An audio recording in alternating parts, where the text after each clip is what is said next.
தமிழகத்திலே இன்றைய தினத்திலே நடைபெற்று கொண்டிருக்கக்கூடிய சட்டம் ஒழுங்கு பிரச்சனையை கருத்திலே கொண்டு சில கருத்துக்களை பதிவிட உள்ளேன். கடந்த வாணியம்பாடியிலே பழனி என்கின்ற ஒரு நபர் தன்னுடைய மனைவி காணவில்லை என்பதற்காக நீதிமன்றத்திலே ஹேபியஸ் கார்பர் மனு அளித்து தன்னுடைய மனைவியை நீதிமன்றத்திலே கொண்டு வர வேண்டும் என்கின்ற பொழுது அவர் ஒரு இஸ்லாமியரை திருப்பூரில் வைத்து குடும்பம் நடத்தி கொண்டிருக்கிறார் என்பதனை காரணமாக காட்டி அவரை கைது செய்து காவல்துறை விசாரித்த பொழுது அவருக்கு எதுவும் நடக்கவில்லை. 10 நாட்கள் கழித்து அவர் மருத்துவமனையிலே இறந்து விட்டார். இது செய்தி. ஆனால் இந்த தகவல் காவல்துறையில் அடித்து கொன்று விட்டார்கள் என்று சொல்லி தமிழகத்திலே வன்முறையை கட்டவிழ்த்து விட்ட அந்த இஸ்லாமியர்களும் அதற்கு தலைமை தாங்கியிருக்கக்கூடிய அன்றைய சட்டமன்றத்தினுடைய எம்எல்ஏவாக இருந்தவரும் சேர்ந்து நடத்திய கலவரத்திலே கிட்டத்தட்ட பொது சொத்துக்களும் இந்துக்களுடைய சொத்துக்களும் கிட்டத்தட்ட 5 கோடி ரூபாய்க்கு மேல் இழப்பீடு ஏற்பட்டது. சட்டம் ஒழுங்கை காப்பாற்றுவதற்காக மகளிர் காவலர்களும் காவல்துறையினுடைய சார்ந்தவர்களும் அங்கே போராடிய பொழுது இஸ்லாமிய வெறியர்களா சொல்லுகின்ற போது கண்ணீர் வருகின்றது. காவல்துறையினுடைய பெண்மையை கேவலப்படுத்தி காக்கி சட்டையை கழட்டி அந்த அம்மாவை மிகப்பெரிய கொடூரமாக அந்த அம்மாவை அவமரியாதை செய்தார்கள். அவரிடத்தில் இருந்து மீட்டுக்கொண்டு ஒரு காவலர் இந்த பெண்களை தாங்கி பிடித்து மானம் காப்பாற்ற புறப்பட்ட அந்த மாவீரனை பின்னால் இருந்து நையப்பட அருவாள்களாலும் கொடூர தாக்கல் நடத்தி அவர்கள் 2 காவலர்களை காப்பாற்றி இன்றைக்கு காவல்துறையில் இருக்கக்கூடிய அந்த வீர மறவனுக்கு ஒரு விருது கொடுப்பதற்கு இன்றைக்கு திமுகவால் இயலவில்லை.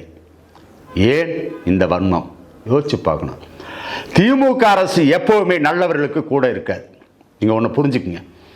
திமுகவை எதிர்த்து யாராவது ஏதாவது பேசினால் அவருடைய குடும்பத்தை இழிவாக பேசுவது, அவருடைய தனிப்பட்ட குணாதிசயங்களை இழிவாக பேசுவது, அவருடைய பொருளாதாரத்தை இழிவாக பேசுவது, அவர் வாழ்ந்த வாழ்க்கையை குறிப்பாக ஆபாசமாக சித்தரிப்பது, அவரை அவமானப்படுத்துவது, இப்படி கைங்கரியத்தை கொண்டு 1967 இருந்து எம்ஜிஆர் இறந்து போகின்ற 1987 வரைக்குமே ஆபாச பேச்சாளர்களை உருவாக்கி அதன் மூலம் தமிழகத்தில் அரசியல் நாகரிகத்தை கொச்சைப்படுத்தி அசிங்கப்படுத்திய ஒரு கூட்டம் இருக்கும் என்று சொன்னால் அது திராவிட முன்னேற்ற கழகம்.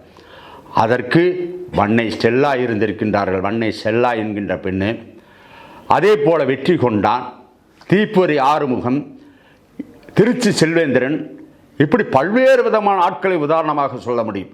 இவர்கள் பேசுகின்ற பேச்சிலே பெண்கள் ஒருத்தங்கூட மானமுள்ள தமிழச்சு அந்த வழியாக போக முடியாது.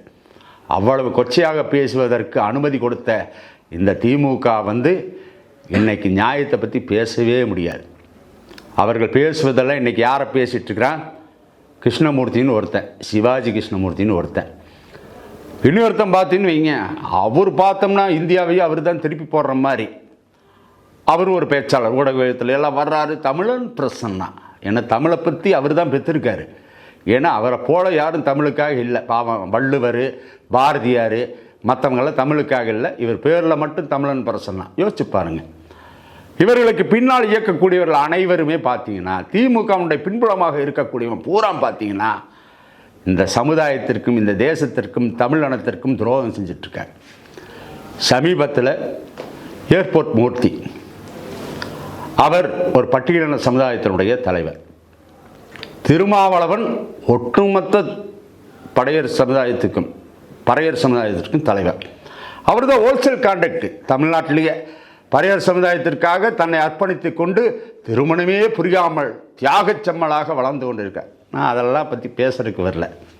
நான் கேட்கக்கூடிய கேள்வியெல்லாம் என்னென்னா, படையர் சமுதாயத்திற்காக கொடுத்துருக்கக்கூடிய சலுகையை உனக்கு 2 எம்எல்ஏ கொடுத்தாங்கல்ல, 4 எம்எல்ஏ கொடுக்குறாங்கல்ல, ஏன் ஆளும் ஒரு சானவாஸ் கொடுக்குற நீ? ஏன் அந்த பறையர் சமுதாயத்தில் வேறு யார் இல்லையா? யோசிச்சுப்பார். நீ நடத்தக்கூடிய நிகழ்வுகளில் இந்து கோவில்களை எல்லாம் இழிவுபடுத்தி ஆபாசமாக இருக்கின்றது என்று பேசுகின்ற நீ யோசிச்சு பாருங்க. எந்த இடத்திலேயாவது ஒரு மசூதியை பற்றியோ எந்த இடத்திலேயோ ஒரு சர்ச்சையை பற்றியோ நீ பேசுவதற்கு தயாரா திருமாவளவன் அவர்களே? பேச முடியாது. ஏனென்று சொன்னால் நீங்கள் வாங்குவது அந்நிய பணத்தை வாங்கி கொண்டு வாயை வாடகைக்கு விட்டு தன்னுடைய வார்த்தையை பேசி கொண்டிருக்கின்றீர்கள். நீங்கள் சிந்தித்து பார்க்க வேண்டும்.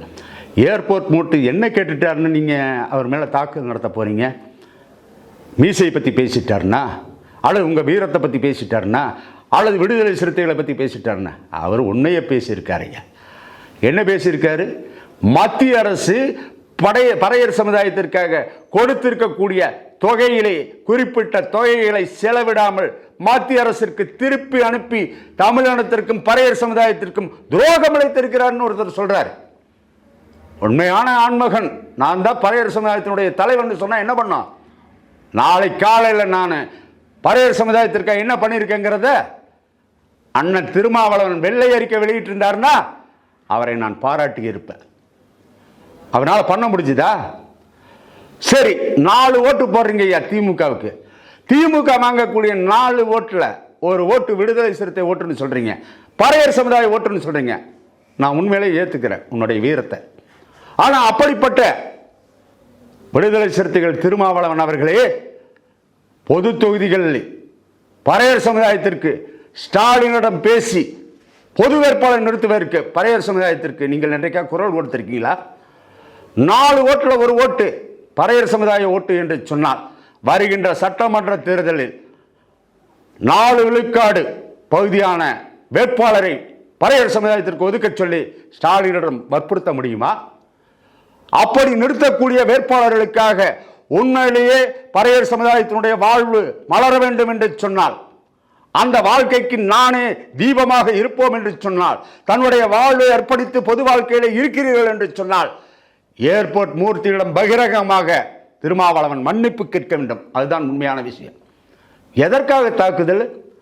ஒரு மனுஷனை கொண்டு வந்து நடுவீதியில் நிறுத்தி அவரை ஒருவன் காலணியை கொண்டு அடிப்பதும், அவர் தன்னை தற்காத்துக் கொள்வதற்காக தான் வைத்திருக்கக்கூடிய ஆயுதத்தை வைத்தார் என்பதற்காக அவர் மீது வழக்கு பதியக்கூடிய நீங்கள் அம்பேத்கருடைய சட்ட புத்தகத்தை ஏற்றுத்தான் விடுதலை சிறுத்தைகள் செயல்படுது என்று சொன்னால், அதே அம்பேத்கர் தான் சொல்லுகின்றார், தன்னை ஒருவன் தாக்க வருகின்ற பொழுது தற்காப்புக்காக ஆயுதத்தை பயன்படுத்தி அவன் தன்னை தற்காத்துக் கொண்டால் அது கொலையாகாது, வன்முறையாகாது என்று சட்டத்தில் இருக்கு. ஆகவே அப்படிப்பட்ட ஏர்போர்ட் மூட்டையினுடைய இந்த வன்முறை களத்திற்கு வித்திடக்கூடியவர்கள் அதில் ஒரு முஸ்லீம் இருக்கார். நல்லா புரிஞ்சுக்கணும். அந்த வன்முறை தாக்கல ஒரு முஸ்லீம் இருக்கிறார். யோசிச்சு பாருங்க.